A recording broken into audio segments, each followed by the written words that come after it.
There. I am so glad you're here. And you must be here because you are trying to figure out a way to make math better. My name is Robin van der Zanden. I am the founder of Booyah Math, and I want to take 10 minutes just to talk to you about our Problem Solvers series. I'm going to share my screen just to kind of go over a few things. That's going to help you see the what is the problem in our math teaching, the why it's happening, and how Booyah has product to help you make your math better. So basically, I have been in education for 25 years.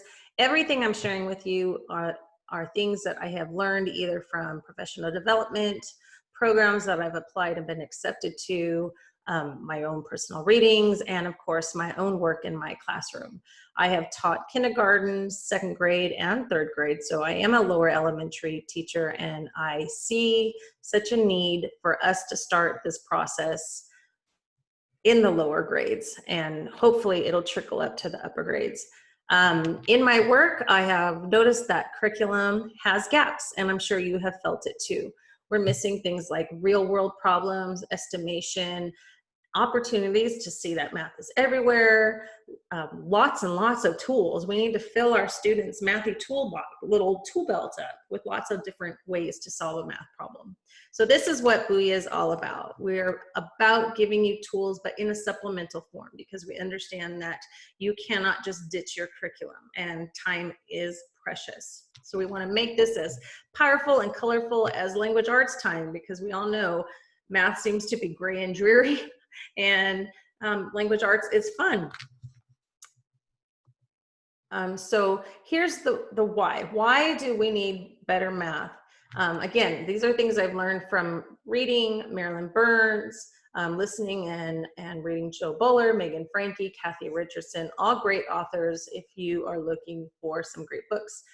But basically, we've kind of gotten away from concrete experiences. Our math is pretty much teaching algorithms, and a math page is all about practicing that algorithm. And what's happening is children aren't seeing relationships between math concepts. They have to construct these things in their own minds, and they can't access them solely from abstractions. So children tend to see that math is something, you do something to symbols, okay? And that's how you get to the right answer. So math is about getting the right answer and doing something to the symbols. So basically, you're gonna get a child saying, all right, 3 plus what equals 10? Well, I see the 3, I see the 7, I see an adding sign, and so I'm just gonna put those together and the answer is gonna be 10. They're not making any sense of what the meaning of the problem is. They're just pulling things apart. So this points to the notion that children rely on following recipes, and that's pretty much what we're teaching them. The curriculum is teaching them recipes to follow rather than giving them space to and tools to reason what makes sense to do. We want to step back and have them understand what's happening in the problem. So why are our students coming to us with absurd answers that don't make sense? Because students are following the recipes we taught them, and math is something you do to symbols, doing something to symbols. So now let's talk about what is needed. There's lots of changes that need to get made, and you're not going to be abandoning this. I'm going to get to the how. We need to change the aim in math. We want it to be about thinking and not just answers being the right answer. We want to change the idea that there's one right way to do math.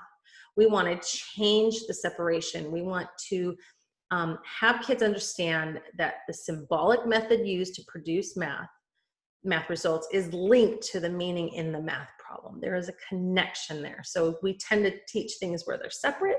We want to bring that connection back.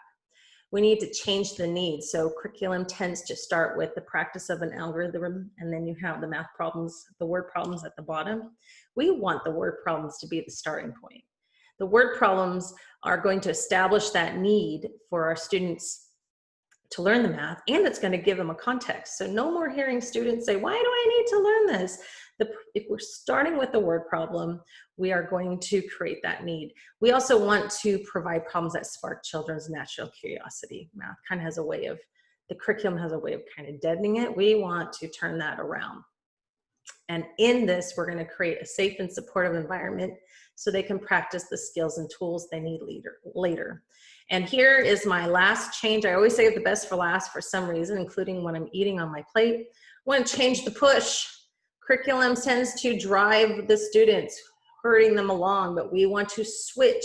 Children must push the curriculum. And I don't mean completely get rid of it all, but we want what our students are doing to drive what we're doing in our mini lessons and tool talks for math. So basically, in a nutshell, as teachers, we need to present word problems frequently. And I want you to see this without the distraction of numerical symbols. Just presenting word problems, talking about how they can be solved, how would you attack it. And this needs to be done, I want you to, it's in bold, frequently, several times a week throughout the entire year at all grade levels. That means us lower elementary teachers too. The goal is for students to generalize from themselves, from lots of experiences, how arithmetic operations are described in the language of the real world. Okay, I'm not even going to get into that. This is not to be confused, so do not think that I am asking you to create or make more of those lovely word problems at the bottom of the page in the math book, that giving them more of those is going to be the practice that they need. Absolutely not. That is just more practice with algorithms, okay? We want to separate from these kind of tasks or problems where deciding the method to solve is not part of the task. The children have no need to decide anything. They just find the numbers and plug it into the algorithm that they've practiced on 20 problems up above. So look at the blue here. We want problem-solving situations that demand that the child develop a plan for solutions and execute it, okay? That's our goal. Now, as teachers, we want your mathy tool belts to be filled so that you aren't just teaching algorithms. There's a time and a place for that.